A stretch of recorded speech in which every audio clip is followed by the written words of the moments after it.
This video lesson is on polynomial long division, and it is level 2, which includes dividing by a trinomial or more, and also dividing when you are missing terms. I'll take you through both of those things and how to deal with them.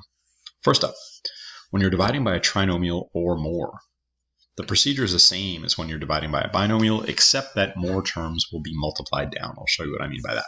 So here's an example. In this division, I'm dividing by this trinomial. And the first step in a long division is to take the highest term and the highest term here and divide them. So I will divide 6x cubed divided by 3x squared. And if you want to pause for a second and see if you remember how to do that division of monomials, you can, but I'll go ahead and tell you the answer now.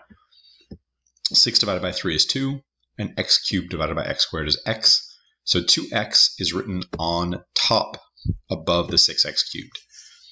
Now this is the part that's different, is that when I multiply this down, I multiply this 2x times every term in the divisor, 3x squared by negative 4x, and also by 2. So I will multiply by 3 separate terms, and I'll write each one below its corresponding like term. All the x cubes together, x squareds together, and the x's together, and I'll subtract the whole thing. That part of the procedure is the same as well.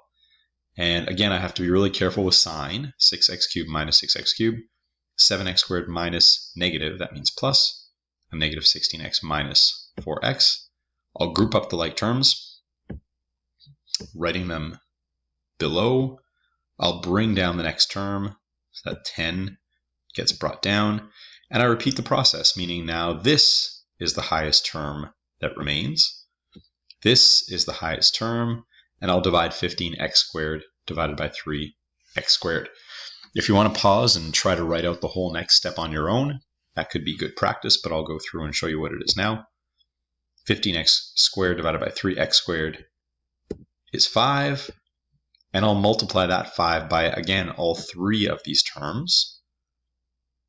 And when I subtract, I'm subtracting all the like terms, everything cancels, and it means that my answer is 2x plus 5. But even had there been a remainder here, whatever remainder there would be a lower degree or lower power than x squared, and I would have to stop the process at that point. Okay, so that's it for that first part. In terms of missing terms, what that means is that typically a polynomial is written in decreasing order from the highest power down. So this starts with x cubed. That means that there should be an x squared term, and then an x to the power 1, and then an x to the power 0, or a constant. This one is missing the x squared term. And if you're missing a term, you have to add it in with a coefficient of 0, because these are equivalent. Having no x squareds literally means that you have 0 x squareds, but including it means that you will be able to group up like terms in the long division process. So that's true for the divisor or the dividend, but I'll show you what I mean by that. So here in this example, this has an x cubed, an x, and a constant. It does not have an x squared. So the only missing term is 1 where you're counting down from the highest power. This has an x term and a constant. This isn't really missing an x squared because I'm not adding terms before or higher than what exists, only ones that are lower.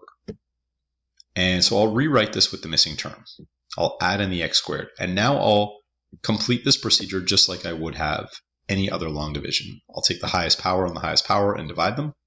25 divided by 5 and x cubed divided by x. I'll multiply this down by both terms and write them beneath their corresponding like terms. So you see, the reason that we add in that 0x squared is to have a like term. And when I subtract this whole thing, I'm doing 0 minus negative 35, which leaves me 35 x squared. I'll bring down the next term, and I'll continue the process.